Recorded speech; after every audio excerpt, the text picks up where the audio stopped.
ਨਿਰੰकारी। दीन दुनी दा पातशाह पातशाहां पातशाह अडोला। हर गोबिंद पतोला। सतगुरु जी महाराज गुरु हरगोबिंद साहिब जी के पावन अस्थान ते जो जुग अटल शब्दा अवतार कलयुग के बोहित नाम के जहाज श्री गुरु ग्रंथ साहिब जी के चरणों में सुभायमान हो करके गुरबाणी ते अमृतमय कीर्तन का आनंद माण रही गुरु खालसा साध संगत जीओ। गुरु साहिब जी की बड़ी अपार बख्शिश कृपा हुई है जो आप जी ने श्री आसा जी दी वार दे शब्द कीर्तन का आनंद माणिया है। उपरंत लड़ीवार कथा सतगुरु श्री गुरु ग्रंथ साहिब जी की जो आरंभ हुई है 13 तरीक तो उस कथा की आप हर रोज हाजरी भरते हो। पिछले प्रकरणों में श्रवण कर चुके हो निरभौ स्वरूप वाहिगुरु अकाल पुरख। इसनों किसी का भै नहीं। पै काहू को देत नह नह पै मानते आन। जो ब्रह्म ज्ञानी की उच्च अवस्था बनती है ये अवस्था वाहिगुरु परमेश्वर की होंद करके है क्योंकि वाहिगुरु को किसी का भौ नहीं किसी का डर नहीं ते उहदे भगतां नूं भी किसी का डर नहीं। डर साध संगत जी उन्होंने है जिन्हां दी बिरती शरीर विच है क्योंकि शरीर नूं बिनस जाण दा मर जाण दा कट्टे वड्डे जाण दा डर है। आत्मा नूं मरण दा कट्टे वड्डे जाण दा जां किसी शस्त्र द्वारा मारे जाण दा डर नहीं है। आत्मा नूं शस्त्र कट नहीं सकते, जल डुबा नहीं सकता, हवा उड़ा नहीं सकती। ऐसा वाहिगुरु परमेश्वर का ज्योति स्वरूप है जो सारियां दे विच विद्यमान है। जिन्हां ने अपने उस वै स्वरूप नूं पछाण लिया है उन्हां गुरमुख जनां दी बड़ी उच्च अवस्था बनती है। सो निरभौ जपै सगल भौ मिटै। वाहिगुरु निरभौ है, ज्योत स्वरूप सारियां च विद्यमान है। जिन्हां ने उसकी प्राप्ति कर लई नाम जप के उन्हां दा भौ मिट गया।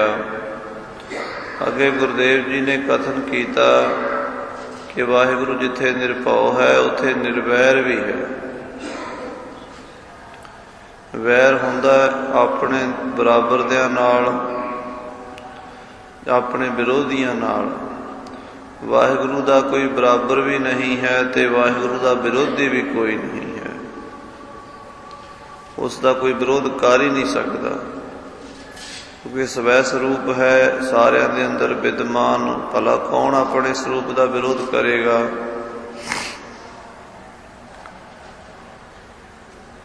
जे कोई करे भी तो परमेश्वर की बराबरी नहीं कर सकता, हार जाएगा। सारिਆਂ ਵਿੱਚ ਇੱਕੋ ही जोत है परमेश्वर की। वैर किहदे नाल करना। आत्मा निर्वैर है, परमात्मा निर्वैर है। जिहड़ा साध संगत जी साडे लोकां 'च वैर विरोध है ये अंतशकरण दीयां बिरतियां करके अज्ञानता करके है। जदों ज्ञान हो जाता है किसी नाल वैर रहिंदा ही नहीं। जदों पता लग जाता है कि मेरी आत्मा ही दूजिਆਂ दे विच है, मेरी जोत दूसरिਆਂ दे विच है, कोई फर्क नहीं। सगल समगरी तुमरे सूत्र धारी तुम ते होए सो आग्याकारी। ये पंक्ति पढ़न बड़ी सौखी है, रोज़ पढ़ लेने पर इसकी गहराई च असीं बड़ा घट जाने। इसदा अर्थ यह है भी जिवें एक माला दे विच किन्ने ही मणके हन, किन्ने ही फुल हन, पर सूत्र धागा इको ही है। धागा इको ही है, मणके भावें किन्ने। हुण माला तां ही बनी है जे धागा एक है। ये सारे संसार रूपी ਇਸ ਪਸਾਰੇ ਦੇ ਵਿੱਚ ਧਾਗਾ ਸੂਤਰਧਾਰ ਆਤਮਾ ਹੈ। ਆਤਮਾ 'ਚ ਪਰੋਏ ਹੋਏ ਨੇ ਸਾਰੇ ਪਸ਼ੂ ਪੰਛੀ, ਕੀੜੇ ਮਕੌੜੇ, ਕੀੜੀ ਤੋਂ ਲੈ ਕੇ ਹਾਥੀ ਤੱਕ, ਮੱਛਰ ਤੋਂ ਲੈ ਕੇ ਗਰੜ ਤੱਕ, ਇਨਸਾਨ ਤੋਂ ਲੈ ਕੇ ਬ੍ਰਹਮਾ ਤੱਕ, ਸਮਸਤ ਸਾਰਿਆਂ ਦੇ ਵਿੱਚ ਜੋਤ ਇੱਕੋ ਹੀ ਹੈ। ਸਭ ਮੈਂ ਜੋਤ ਜੋਤ ਹੈ ਸੋਏ, ਤਿਸ ਦਾ ਚਾਨਣ ਸਭ ਮੈਂ ਚਾਨਣ ਹੋਏ। ਆਤਮਾ ਦਾ ਹੀ ਸਾਰਾ ਪ੍ਰਕਾਸ਼ ਹੈ, ਆਤਮਾ ਦੀ ਸਾਰੀ ਰੋਸ਼ਨੀ ਹੈ। ਜਦੋਂ ਮੇਰੀ ਆਤਮਾ ਹੀ ਦੂਸਰਿਆਂ ਦੇ ਵਿੱਚ ਹੈ, ਫਿਰ ਵੈਰ ਕਿਸ ਨਾਲ ਕਰੀਏ? ਨਾ ਕੋ ਬੈਰੀ ਨਹੀਂ ਬਿਗਾਨਾ, ਸਗਲ ਸੰਗ ਹਮ ਕੋ ਬਣ ਆਈ। ਸਾਰਿਆਂ ਨਾਲ ਸਾਡੀ ਬਣ ਆਈ ਹੈ। ਸਤਿਗੁਰੂ ਕਲਗੀਧਰ ਮਹਾਰਾਜ ਸੱਚੇ ਪਾਤਸ਼ਾਹ ਦੀ ਨਿਰਵੈਰ ਅਵਸਥਾ ਸੀ ਕਿ ਵੈਰੀਆਂ ਨੂੰ ਵੀ ਨਿਰਵੈਰ ਕਰ ਦਿੱਤਾ ਸੀ। ਸੈਦੇ ਖਾਨ ਨੂੰ ਮਹਾਰਾਜ ਨੇ ਜਿਹੜਾ ਬਾਦਸ਼ਾਹ ਔਰੰਗਜ਼ੇਬ ਦੀ ਕਚਹਿਰੀ ਚੋਂ ਪੀੜਾ ਉਠਾ ਕੇ ਆਇਆ ਸੀ ਕਿ ਮੈਂ ਗੁਰੂ ਗੋਬਿੰਦ ਸਿੰਘ ਨੂੰ ਜਿਉਂਦਾ ਪਕੜ ਕੇ ਲਿਆਵਾਂਗਾ ਜਾਂ ਸੀਸ ਵੱਢ ਕੇ ਲਿਆਵਾਂਗਾ, ਜਦੋਂ ਮਹਾਰਾਜ ਨੇ ਕਿਰਪਾ ਦ੍ਰਿਸ਼ਟੀ ਨਾਲ ਤੱਕਿਆ ਸੀ ਤੇ ਉਹਦੇ ਅੰਦਰੋਂ ਵੈਰ ਭਾਵਨਾ ਖਤਮ ਕਰ ਦਿੱਤੀ ਸੀ ਤੇ ਗੁਰੂ ਦਾ ਸਿੱਖ ਬਣ ਗਿਆ ਸੀ, ਫਕੀਰ ਬਣ ਗਿਆ ਸੀ, ਬੰਦਗੀ ਕਰਨ ਲੱਗ ਪਿਆ ਸੀ। ਮਹਾਰਾਜ ਨੇ ਵੈਰੀ ਨਾਲ ਵੀ ਵੈਰ ਨਹੀਂ ਕੀਤਾ, ਵੈਰੀ ਨੂੰ ਵੀ ਗਲ ਨਾਲ ਲਾ ਲਿਆ।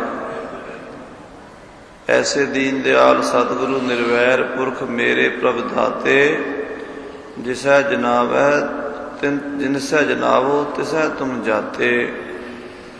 ਹੇ ਵਾਹਿਗੁਰੂ ਜੀ, ਤੁਸੀਂ ਨਿਰਵੈਰ ਹੋ, ਜਿਸ ਨੂੰ ਆਪਣਾ ਭੇਦ ਦਿੰਦੇ ਉਸ ਨੂੰ ਸਮਝ ਆ ਜਾਂਦੀ, ਬਾਕੀ ਲੋਕ ਭਟਕਦੇ ਰਹਿੰਦੇ ਹਨ। ਹੈ ਸਭ ਪ੍ਰਭੂ ਦੀ ਮਾਇਆ, ਸੰਸਾਰ ਦਾ ਵਿਹਾਰ ਜਿਵੇਂ ਉਸਨੇ ਚਲਾਣਾ ਉਵੇਂ ਹੀ ਚੱਲਣਾ ਹੈ। ਭਾਈ ਕਨ੍ਹਈਆ ਜੀ ਬ੍ਰਹਮ ਗਿਆਨੀ ਬਣਾ ਦਿੱਤੇ ਸਤਿਗੁਰਾਂ ਨੇ, ਸਮਦਰਸ਼ੀ। ਤੁਰਕਾਂ ਨੂੰ ਵੀ ਪਾਣੀ ਪਿਆਉਂਦੇ ਜੰਗ ਦੇ ਮੈਦਾਨ ਵਿੱਚ। ਸਿੰਘਾਂ ਨੇ ਬੇਨਤੀ ਕੀਤੀ, ਮਹਾਰਾਜ ਭਾਈ ਕਨ੍ਹਈਆ ਤੁਰਕਾਂ ਨਾਲ ਰਲਿਆ ਹੋਇਆ ਹੈ, ਅਸੀਂ ਬੜੀ ਮੁਸ਼ਕਲ ਨਾਲ ਮਾਰਦੇ ਹਾਂ, ਉਹ ਤੁਰਕਾਂ ਨੂੰ ਪਾਣੀ ਪਿਆ ਦਿੰਦਾ, ਉੱਠ ਕੇ ਸਾਡੇ ਨਾਲ ਲੜਨ ਜੋਗੇ ਹੋ ਜਾਂਦੇ ਨੇ। ਮਹਾਰਾਜ ਨੇ ਬੁਲਾਇਆ, ਭਾਈ ਕਨ੍ਹਈਆ ਜੀ, ਸਿੰਘ ਸ਼ਿਕਾਇਤ ਕਰਦੇ ਤੁਸੀਂ ਤੁਰਕਾਂ ਨੂੰ ਪਾਣੀ ਪਿਆਉਂਦੇ ਹੋ। ਭਾਈ ਕਨ੍ਹਈਏ ਨੇ ਗਲ 'ਚ ਪੱਲਾ ਪਾ ਕੇ ਹੱਥ ਜੋੜ ਕੇ ਸਿਰ ਝੁਕਾ ਕੇ ਅਰਜ਼ ਕੀਤੀ, ਗਰੀਬ ਨਵਾਜ, ਕਿਸੇ ਹਿੰਦੂ ਨੂੰ, ਕਿਸੇ ਮੁਸਲਮਾਨ ਨੂੰ, ਕਿਸੇ ਬਗਾਨੇ ਨੂੰ ਪਾਣੀ ਨਹੀਂ ਪਿਆਉਂਦਾ, ਮੈਂ ਤਾਂ ਸਿਰਫ ਆਪ ਜੀ ਨੂੰ ਹੀ ਪਾਣੀ ਪਿਆਉਂਦਾ ਹਾਂ, ਕਿਉਂਕਿ ਸਾਰਿਆਂ ਵਿੱਚ ਤੁਹਾਡਾ ਹੀ ਵਾਸਾ ਹੈ। ਸਰਬ ਜੋਤ ਤੇਰੀ ਪਸਰ ਰਹੀ, ਜੈ ਜੈ ਦੇਖਾਂ ਤੈ ਨਿਰਹਰੀ। ਹੇ ਕਲਗੀਧਰ ਪਿਤਾ, ਤੇਰੀ ਜੋਤ ਹੀ ਸਾਰਿਆਂ ਦੇ ਵਿੱਚ ਵਸਦੀ ਹੈ, ਤੇਰਾ ਹੀ ਪ੍ਰਕਾਸ਼ ਹੈ, ਮੈਂ ਤੁਹਾਨੂੰ ਹੀ ਪਾਣੀ ਪਿਆਉਂਦਾ ਹਾਂ। ਮਹਾਰਾਜ ਨੇ ਆਖਿਆ, ਦੇਖੋ ਖਾਲਸਾ ਜੀ, ਭਾਈ ਕਨ੍ਹਈਆ ਜੀ ਦੀ ਬ੍ਰਹਮ ਗਿਆਨ ਦੀ ਅਵਸਥਾ ਹੈ, ਜੋ ਦੀਸੈ ਸੋ ਤੇਰਾ ਰੂਪ। ਬ੍ਰਹਮ ਗਿਆਨੀ ਕਹਿੰਦੇ ਕਿਸ ਨੂੰ ਨੇ, ਮਨ ਸਾਚਾ ਮੁਖ ਸਾਚਾ ਸੋਏ, ਅਵਰ ਨਾ ਪੇਖਾ ਕਿਸ ਬਿਨ ਕੋਏ, ਨਾਨਕ ਇਹ ਲੱਛਣ ਬ੍ਰਹਮ ਗਿਆਨੀ ਹੋਏ। ਸਮਸਤ ਪ੍ਰਾਣੀਆਂ ਦੇ ਵਿੱਚ ਜਿਮੀ ਜਮਾਨ ਕੇ ਵਿਖੈ, ਸਮਸਤ ਏਕ ਜੋਤ ਹੈ, ਨਾ ਬਾੜ ਹੈ ਨਾ ਕਾਟ ਹੈ, ਨਾ ਬਾੜ ਕਾਟ ਹੋਤ ਹੈ। ਸਾਧ ਸੰਗਤ ਦੀ ਸੰਸਾਰ ਦੀਆਂ ਜਿੰਨੀਆਂ ਲੜਾਈਆਂ ਨੇ, ਜਿੰਨੇ ਵੈਰ ਵਿਰੋਧ ਨੇ, ਜਿੰਨੀਆਂ ਦੁਸ਼ਮਣੀਆਂ ਨੇ, ਜਿੰਨੇ ਦੰਗੇ ਫਸਾਦ ਨੇ, ਜਿਤਨੇ ਖੂਨ ਖਰਾਬੇ ਨੇ ਦੁਨੀਆ ਵਿੱਚ, ਸਭ ਅਗਿਆਨਤਾ ਦੇ ਕਾਰਨ ਨੇ। ਜਦੋਂ ਗਿਆਨ ਹੋ ਜਾਂਦਾ, ਇਹ ਸਭ ਚੀਜ਼ਾਂ ਥੱਲੇ ਰਹਿ ਜਾਂਦੀਆਂ ਨੇ। ਉੱਚ ਅਵਸਥਾ ਦੇ ਵਿੱਚ ਬ੍ਰਹਮ ਗਿਆਨੀ ਵਿਚਰਦਾ ਹੈ। ਭਗਵਾਨ ਕ੍ਰਿਸ਼ਨ ਜੀ ਮਹਾਰਾਜ ਨੇ ਗੀਤਾ ਦਾ ਉਪਦੇਸ਼ ਦਿੱਤਾ ਸੀ ਅਰਜਨ ਨੂੰ, ਉੱਥੇ ਵੀ ਬ੍ਰਹਮ ਗਿਆਨ ਹੀ ਕਰਾਇਆ ਸੀ। ਯੁੱਧ ਦੇ ਮੈਦਾਨ ਵਿੱਚ ਵੀ ਗਿਆਨ, ਇਹ ਭਾਰਤ ਵਰਸ਼ ਦੀ ਪਰੰਪਰਾ ਹੈ। ਬੜੇ ਬੜੇ ਮਹਾਨ ਪੁਰਸ਼, ਸਿੱਧ ਪੁਰਸ਼ ਹੋ ਚੁੱਕੇ ਹਨ, ਜਿਨ੍ਹਾਂ ਨੇ ਸਾਡਾ ਮਾਰਗਦਰਸ਼ਨ ਕੀਤਾ, ਪਰ ਅਸੀਂ ਉਹਨਾਂ ਤੋਂ ਸੇਧ ਲੈਣ ਤੋਂ ਮੁਨੱਕਰ ਹੋ ਜਾਂਦੇ ਹਾਂ। ਆਤਮ ਦਰਸ਼ਨ ਕੀਤੇ ਤੋਂ ਬਿਨਾਂ ਸਾਡੇ ਝਗੜੇ ਮਿਟ ਹੀ ਨਹੀਂ ਸਕਦੇ। ਜਿੰਨਾ ਚਿਰ ਆਤਮਾ ਸਰੂਪ ਨੂੰ ਨਹੀਂ ਵੇਖਦੇ, ਨਿਰਵੈਰ ਨਹੀਂ ਹੋ ਸਕਦੇ। ਸੋ ਨਿਰਵੈਰ ਪੁਰਖ ਵਾਹਿਗੁਰੂ ਹੈ। ਜੇ ਤੁਸੀਂ ਉਸ ਨੂੰ ਪਾਣਾ ਚਾਹੁੰਦੇ ਹੋ ਤੇ ਨਿਰਵੈਰ ਹੋ ਜਾਓ। ਜਾਂ ਦੂਸਰਾ ਅਰਥ ਇੱਦਾਂ ਕਰ ਲਓ ਵੀ ਜੇ ਤੁਸੀਂ ਨਿਰਵੈਰ ਹੋਣਾ ਚਾਹੁੰਦੇ ਹੋ ਤੇ ਉਸ ਨਿਰਵੈਰ ਨੂੰ ਚੇਤੇ ਕਰ ਲਓ। ਤੁਸੀਂ ਨਿਰਵੈਰ ਨੂੰ ਜਪੋਗੇ, ਤੁਹਾਡੇ ਅੰਦਰੋਂ ਵੈਰ ਨਿਕਲ ਜਾਏਗਾ। ਕਿਸੇ ਨਾਲ ਵੀ ਵੈਰ ਨਹੀਂ, ਕਿਸੇ ਨਾਲ ਵੀ ਦੁਸ਼ਮਣੀ ਨਹੀਂ। ਕਲਗੀਧਰ ਪਾਤਸ਼ਾਹ ਨੇ ਜੋ ਜੰਗ ਲੜੇ ਨੇ, ਯੁੱਧ ਕੀਤੇ ਨੇ, ਸਾਧ ਸੰਗਤ ਜੀ, ਵੈਰ ਭਾਵਨਾ ਨਾਲ ਨਹੀਂ ਕੀਤੇ, ਬਲਕਿ ਜ਼ਾਲਮ ਨੂੰ, ਜ਼ੁਲਮ ਨੂੰ ਖਤਮ ਕਰਨ ਲਈ, ਜ਼ੁਲਮ ਮਿਟਾਉਣ ਲਈ ਕੀਤੇ ਨੇ। ਜੇਕਰ ਜ਼ਾਲਮ ਆਪਣੇ ਜ਼ੁਲਮ ਤੋਂ ਬਾਜ਼ ਆ ਗਿਆ, ਸਿੱਧੇ ਰਸਤੇ ਪੈ ਗਿਆ, ਤੇ ਉਹਨੂੰ ਆਪਣਾ ਮਿੱਤਰ ਬਣਾ ਲਿਆ, ਉਹਨੂੰ ਸਿੱਧੇ ਰਸਤੇ ਪਾ ਕੇ ਉਹਦਾ ਭਲਾ ਕੀਤਾ। ਤੇ ਜੇ ਮਹਾਰਾਜ ਨੇ ਖੰਡੇ ਨਾਲ ਝਟਕਿਆ ਵੀ ਹੈ ਤਾਂ ਵੀ ਉਹਦਾ ਭਲਾ ਹੀ ਕੀਤਾ, ਉਹਦਾ ਪਰਲੋਕ ਸੁਧਰ ਗਿਆ। ਜਿਹੜੇ ਕਲਗੀਧਰ ਦੇ ਹੱਥੋਂ ਮਰੇ ਨੇ, ਉਹਨਾਂ ਦੀ 84 ਕੱਟੀ ਗਈ ਹੈ। ਫਿਰ ਮਹਾਰਾਜ 10ਵੇਂ ਪਾਤਸ਼ਾਹ ਦੇ ਤੀਰਾਂ ਦਾ ਵੇਖੋ, ਹਰ ਤੀਰ ਨੂੰ 1.25 ਤੋਲਾ ਸੋਨਾ ਲਾਇਆ ਹੁੰਦਾ ਸੀ। 1.25 ਤੋਲਾ ਸੋਨਾ ਹਰ ਤੀਰ ਨੂੰ ਲੱਗਾ। ਜੇ ਦੁਸ਼ਮਣ ਨੂੰ ਤੀਰ ਵੱਜਦਾ, ਦੁਸ਼ਮਣ ਮਰ ਜਾਂਦਾ, ਤਾਂ ਉਹਦੇ ਘਰ ਦੇ, ਉਹਦੇ ਬੱਚੇ ਉਹਦਾ ਕਫਨ ਪਾ ਕੇ ਉਹਦਾ ਸੰਸਕਾਰ ਜਾਂ ਉਹਦੀ ਕਿਰਿਆ ਕਰ ਸਕਣ। ਜੇ ਉਹ ਜ਼ਖਮੀ ਹੋ ਜਾਂਦਾ ਤੇ ਉਹ ਸੋਨੇ ਦੇ ਨਾਲ ਆਪਣਾ ਇਲਾਜ ਕਰਾ ਲਵੇ। ਇਹ 10ਵੇਂ ਪਾਤਸ਼ਾਹ ਦੀ ਸੋਚ ਹੈ, ਹੋਰ ਕਿਸੇ ਦੀ ਹੋ ਨਹੀਂ ਸਕਦੀ ਏਡੀ ਵੱਡੀ ਸੋਚ। ਨਿਰਵੈਰ ਪੁਰਖ ਮੇਰੇ ਪ੍ਰਭ ਦਾਤੇ,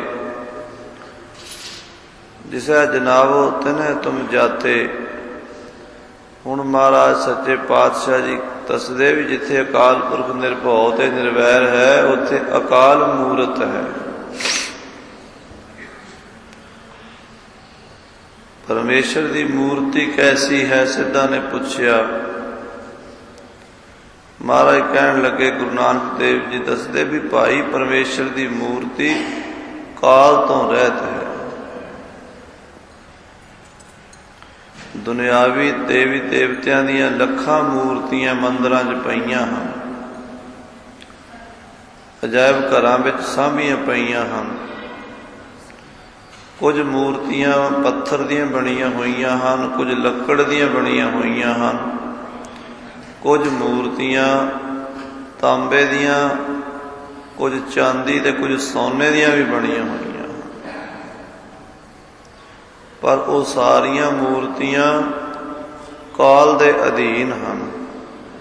ਆਖੋ ਸਤਿਨਾਮ ਸ੍ਰੀ ਵਾਹਿਗੁਰੂ। ਉਹਨਾਂ ਨੂੰ ਬਣਾਉਣ ਤੇ ਵੀ ਸਮਾਂ ਲੱਗਿਆ,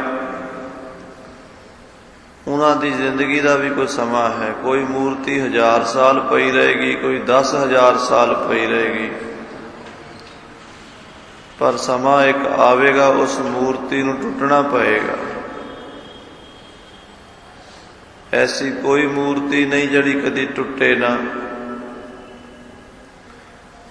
ਐਸੀ ਕੋਈ ਮੂਰਤੀ ਨਹੀਂ ਜਿਹੜੀ ਖਤਮ ਨਾ ਹੋਵੇ।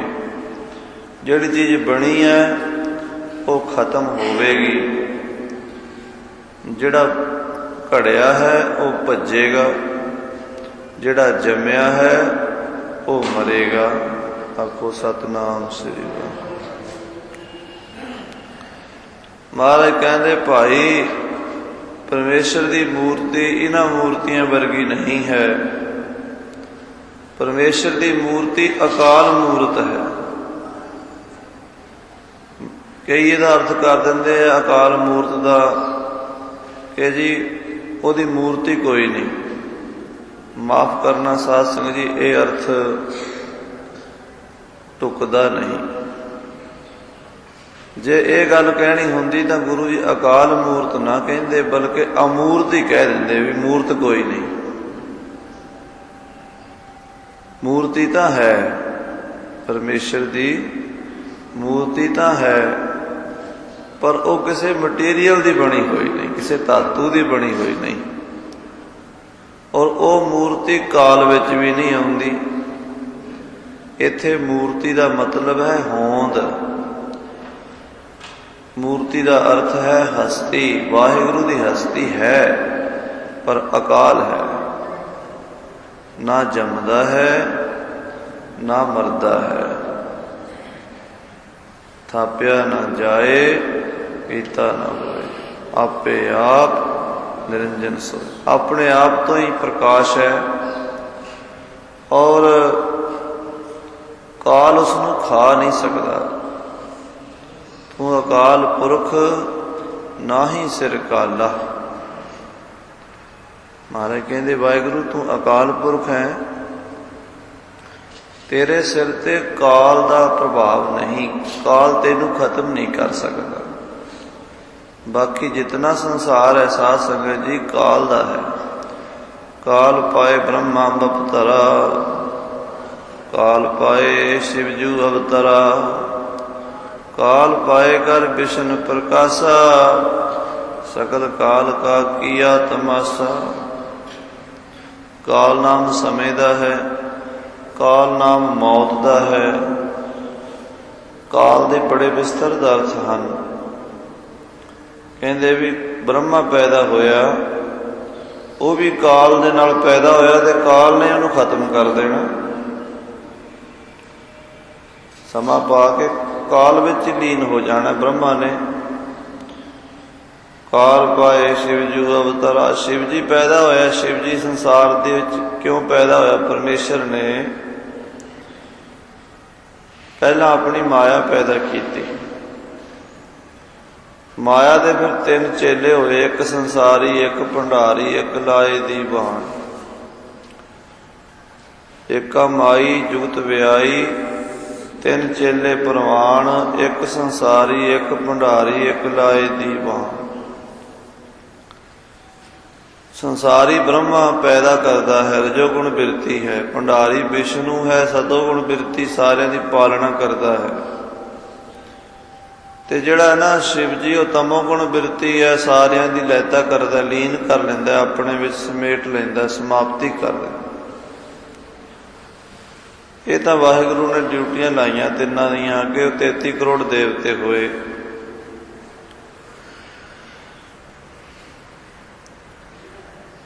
पर सब तो वड्डा परमेश्वर इन्हां तो उपर है।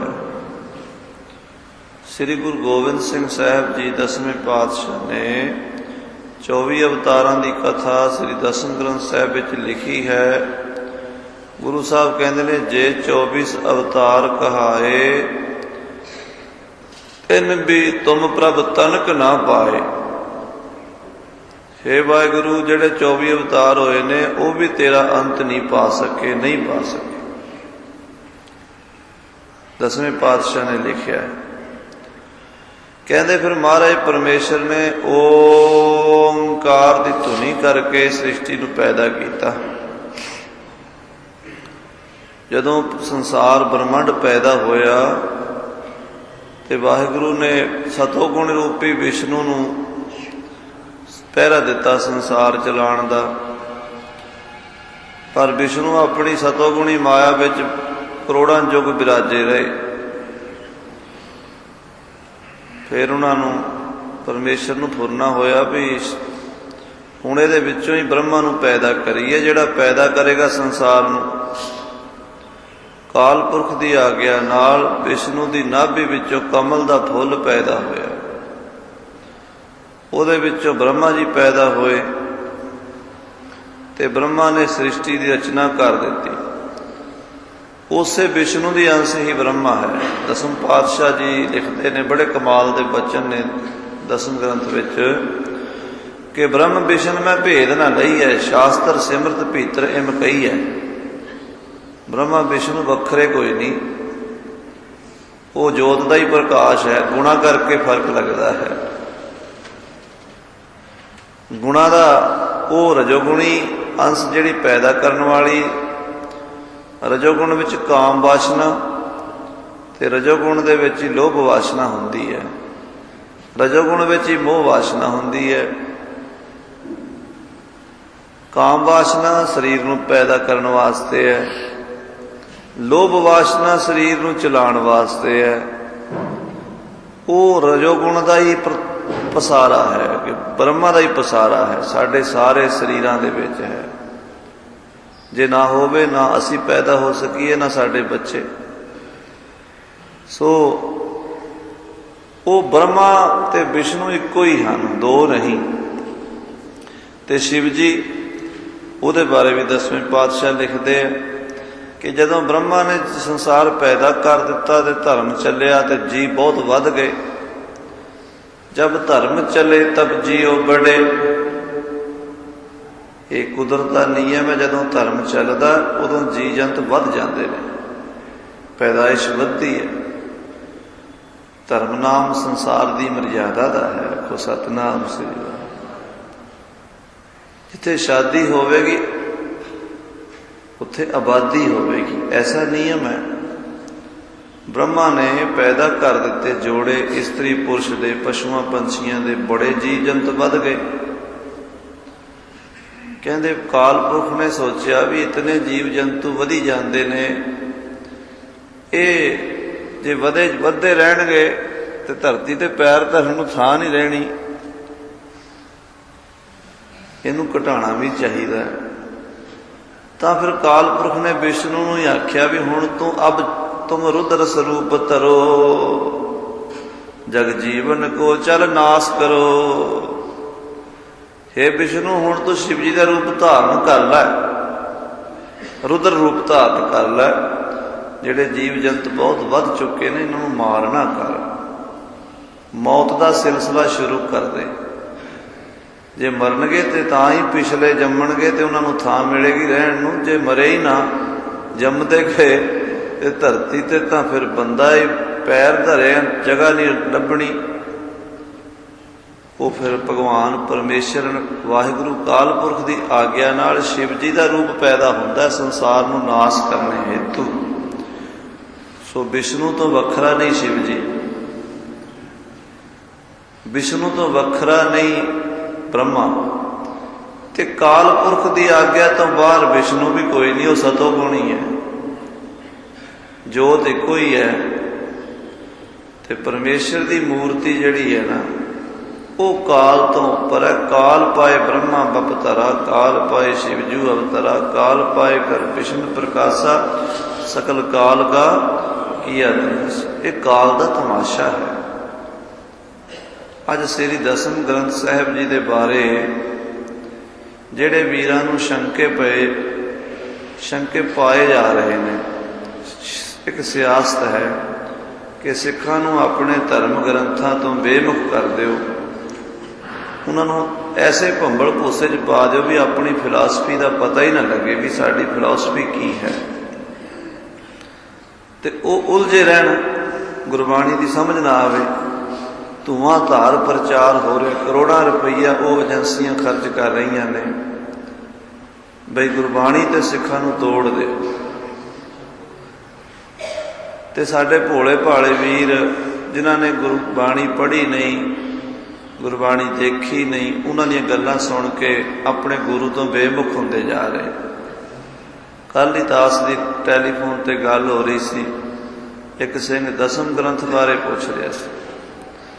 ਮੈਂ ਕਿਹਾ ਭਾਈ ਸਾਹਿਬ ਤੁਸੀਂ ਗੁਰੂ ਗ੍ਰੰਥ ਸਾਹਿਬ ਪੜ੍ਹਿਆ? ਕਹਿੰਦਾ ਨਹੀਂ। ਮੈਂ ਕਿਹਾ ਫਿਰ ਤੁਸੀਂ ਦਸਮ ਬਾਰੇ ਗੱਲ ਕਰਦੇ ਹੋ, ਦਸਮ ਤਾਂ ਨਹੀਂ ਪੜ੍ਹਿਆ ਹੋਣਾ? ਕਹਿੰਦਾ ਨਹੀਂ ਮੈਂ ਨਹੀਂ ਪੜ੍ਹਿਆ। ਮੈਂ ਕਿਹਾ ਵੇਖਿਆ ਕਿਤੇ? ਕਹਿੰਦਾ ਨਹੀਂ। ਮੈਂ ਕਿਹਾ ਜਿਹੜੀਆਂ ਗੱਲਾਂ ਤੁਸੀਂ ਕਰ ਰਹੇ ਹੋ ਇਹਨਾਂ ਦਾ ਜਵਾਬ ਤਾਂ ਮਿਲ ਜਾਏਗਾ, ਪਹਿਲਾਂ ਸ੍ਰੀ ਗੁਰੂ ਗ੍ਰੰਥ ਸਾਹਿਬ ਪੜ੍ਹੋ, ਸ਼ਰਧਾ ਭਗਤੀ ਸਹਿਤ ਇਹਦੀ ਸਟੱਡੀ ਕਰੋ, ਅਧਿਐਨ ਕਰੋ, ਫਿਰ ਤੁਹਾਨੂੰ ਦਸਮ ਦਾ ਪਤਾ ਲੱਗੇਗਾ। ਜੇ ਗੁਰੂ ਗ੍ਰੰਥ ਸਾਹਿਬ ਵੀ ਨਹੀਂ ਪੜ੍ਹਿਆ, ਦਸਮ ਗ੍ਰੰਥ ਬੜੀ ਦੂਰ ਦੀ ਗੱਲ ਹੈ। ਸਾਧ ਸੰਗਤ ਜੀ, ਉਹਦੇ ਵਿੱਚ ਵੀ ਇੱਕੋ ਹੀ ਦੇਵਤਾ ਹੈ, ਦਸਮ ਗ੍ਰੰਥ ਵਿੱਚ ਵੀ ਤੇ ਗੁਰੂ ਗ੍ਰੰਥ ਸਾਹਿਬ ਇੱਕੋ ਹੀ ਦੇਵਤਾ ਹੈ। ਕਿਹੜਾ? ਅਕਾਲ ਪੁਰਖ, ਅਕਾਲ ਮੂਰਤ। ਨਾ ਉਹ ਦੇਵਤੇ ਨੂੰ ਕੋਈ ਮਾਰ ਸਕਦਾ, ਨਾ ਉਹ ਜੰਮਦਾ, ਨਾ ਉਹ ਮਰਦਾ। ਮਹਾਰਾਜ ਕਹਿੰਦੇ ਦੇਵਾਨ ਦੇਵ, ਉਹ ਦੇਵਤਿਆਂ ਦਾ ਦੇਵ। ਜਿਹੜੇ 33 ਕਰੋੜ ਦੇਵਤੇ ਹਨ ਉਹ ਤਾਂ ਉਸ ਦੀ सरकार दे करिंदे हैं। सरकार उसदी है, ਉਹਦੇ करिंदे हैं। जिवें एक राजे दे कोल एक वजीर है, एक सैनापति है, एक प्रधानमंत्री है, एक मंत्री है। मंत्री मंडल किड्डा वड्डा, ਉਹਦਾ ਕੰਮ चलाना। वाहिगुरु ने सब ਦੀਆਂ ड्यूटियां लाइया हुई अपनी शक्ति दे के सारिਆਂ ਨੂੰ। जे वाहिगुरु अपनी शक्ति खिंच लवे, ना ब्रह्मा ना विष्णु कुछ भी नहीं रहिंदा। इस करके महाराज कहते भाई परमेश्वर की मूर्ति है सदा रहन वाली, अकाल मूर्त। अकाल काल तो रहत मूर्ति, होंद अस्थि सदा रहने वाली। तो साध संगत जी आज इतनी की विचार इस रूप बारे हो सकी है, क्योंकि परमेश्वर का स्वरूप है, इसकी व्याख्या नहीं आप कर सकते। अंत न पावत देव सबै मुन, इंद्र महाशिव जोग करी मुन, वेद बिरंच विचार लियो हर, जाप न छाड्यो एक करी।